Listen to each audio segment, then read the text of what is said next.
बड़ी खबर आपको बता रहे हैं। लोकसभा की कार्यवाही कल तक के लिए स्थगित कर दी गई है। साथ ही साथ राज्यसभा की भी कार्यवाही कल तक के लिए स्थगित कर दी गई है। बड़ी खबर आपको बता रहे हैं, दोनों सदनों की कार्यवाही कल तक के लिए स्थगित कर दी गई है। दोनों सदनों में ऑपरेशन सिंदूर पर चर्चा होनी है। आपको बता दें, लोकसभा में ऑपरेशन सिंदूर पर सोमवार को चर्चा की जाएगी और मंगलवार को राज्यसभा में भी ऑपरेशन सिंदूर को लेकर चर्चा की जाएगी और सदनों में चर्चा के लिए 16-16 घंटे का समय तय किया गया है। ऑपरेशन सिंदूर पर चर्चा के लिए 16-16 घंटे का समय निर्धारित किया गया है। बड़ी खबर इस वक्त की आपको बता रहे हैं। इसी खबर पर ज्यादा जानकारी के लिए दिल्ली से संवाददाता शिवम पांडे हमारे साथ जुड़ गए हैं। शिवम, आपसे जानना चाहेंगे, लोकसभा और राज्यसभा दोनों सदनों की कार्रवाई जो है कल तक के लिए स्थगित कर दी गई है और ऑपरेशन सिंदूर को लेकर चर्चा जो है की जाएगी सोमवार और मंगलवार को दोनों सदनों में। क्या कुछ ताजा अपडेट है और पूरी जानकारी आपसे इस मुद्दे पर चाहेंगे? बिल्कुल अंजलि, देखिए आपको बताना चाहूँ, लगभग देखा जाए तो 3 दिन हो गया है लोकसभा सदन चलते हुए, लेकिन विपक्ष की बात किया जाए तो विपक्ष की लगातार मांगे हैं कि पुलवामा ऑपरेशन सिंदूर को लेकर जो घटनाएं हुई थी, जो पुलवामा अटैक घटना हुई थी, उसको लेकर कहीं न कहीं सदन में चर्चा की जाए। लेकिन विपक्ष जो है, विपक्ष का रवैया लगातार सवाल, लेकिन सरकार इसे जो जेपी नड्डा वो जवाब देने के लिए पूरी तरीके से, जो सत्ता पक्ष है वो जवाब देने के लिए तैयार है। लेकिन विपक्ष का वही है कि लगातार देखा जाए तो 3 दिन से सदन के अंदर हंगामा चल रहा थे। पक्ष विपक्ष दोनों आरोप प्रत्यारोप एक दूसरे पर लगा। अभी तक देखा जाए तो कोई स्पष्ट नहीं हो पा रहा है कि अगर बात किया जाए तो विपक्ष मकर द्वार पर कहीं ऐसे मुद्दे हो रहे हैं जिसको लेकर लगातार हंगामा कर रहा है, प्रदर्शन कर रहा है। लेकिन अब देखना होगा कि जो समय सीमा निर्धारित होगी, यानी सोमवार और मंगलवार को समय लगभग 16 विपक्ष यानी सत्ता पक्ष सवाल आप देगा, इसको लेकर निर्धारित किया गया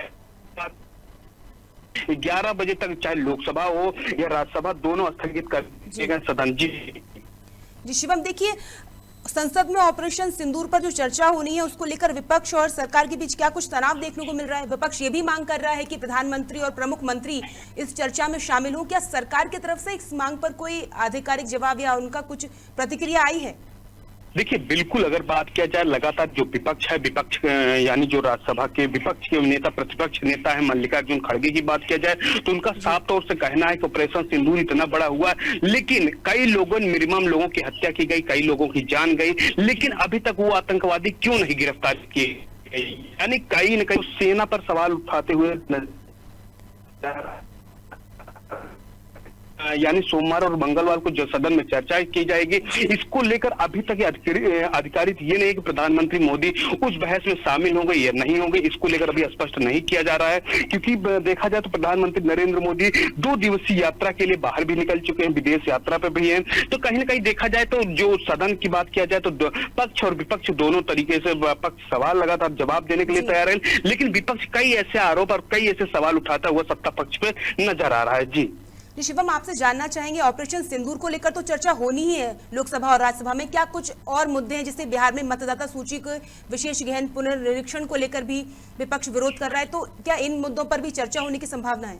बिल्कुल बिल्कुल, अगर देखा जाए विपक्ष कहीं न कहीं चुनाव आयोग को भी कटघरे में खड़ा करना चाह रहा है और साथ ही साथ बात किया जाए तो बिहार के मुद्दों पर भी विपक्ष लगातार सरकार को घेरती नजर आ रही जी। यहाँ तक कि देखा जाए तो विपक्ष बीजेपी के अंडर में काम कर रही है, यानी कई ऐसे आरोप प्रत्यारोप लगा। क्योंकि अभी देखा जाए तो कुछ दिन 2 दिन पहले की घटना देखा जाए तो जब उपराष्ट्रपति ने अपना रिजाइन लेटर डाला तो उनको लेकर भी कहीं ना कहीं विपक्ष पूरी तरीके से सरकार पर आरोप लगा रही थी। कहीं ना कहीं बीजेपी का रवैया काम किया गया था, यानी पूरी तरीके से देखा जाए जो तो लोग लगभग 3 दिन का जो सदन चलता हुआ नजर आ रहा था, तो उसमें लगातार विपक्ष सरकार को पूरी तरीके से घेरती हुई नजर आ रही। तो जो सरकार की बात किया जाए, यानी जो सत्ता पक्ष लोगों की बात किया जाए, तो वो लगातार चाह रहे हैं कि विपक्ष के हर मुद्दों का जवाब पूरी तरीके से दिया जाए, ठीक ढंग से दिया जाए। लेकिन जो है लगातार आवाज सवाल खड़े कर रहा है, लेकिन पूरी तरीके से जवाब सुनने के लिए तैयार नहीं है। जी बहुत बहुत धन्यवाद शिवम, महत्वपूर्ण जानकारी हमारे साथ साझा करने